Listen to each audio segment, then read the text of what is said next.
been about an hour since the fight between Mikey Garcia and Adrien Broner has finished, and I gotta say, I wasn't disappointed. I knew coming into the fight that it would be a very technical fight and that it would not be a slugfest, which I think disappointed some people. But when you know the styles of these two fighters, it's not going to be a slugfest. Mikey set the tempo early on in the fight, and he was very sharp. He attacked the body well, and he was able to land constant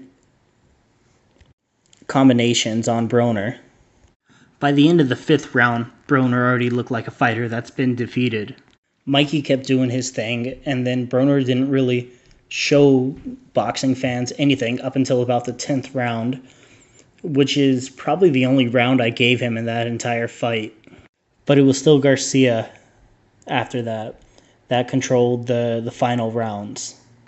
The post-fight was as expected, with Mikey winning, which he becomes the first official Mexican to beat Broner, when in actuality he should be the third because Daniel Ponce de Leon and Adrien Granados should have had victories over Broner.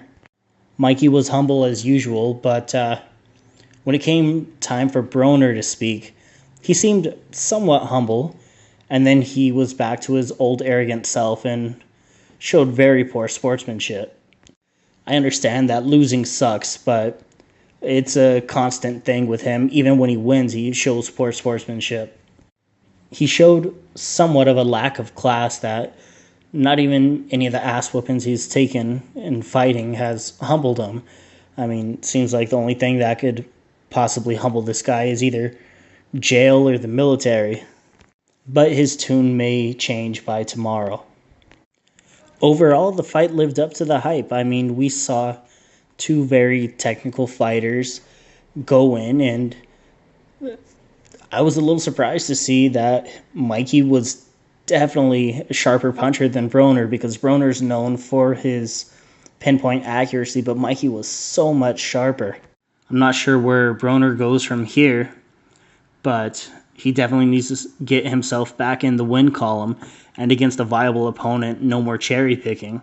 And for Garcia, I mean, two best things for him out there are either a fight with Terrence Crawford at 140 pounds or Lomachenko at 135, and both those fights are definitely pay-per-view worthy, but we have yet to see if Top Rank and Bob Arum are willing to work with him on that.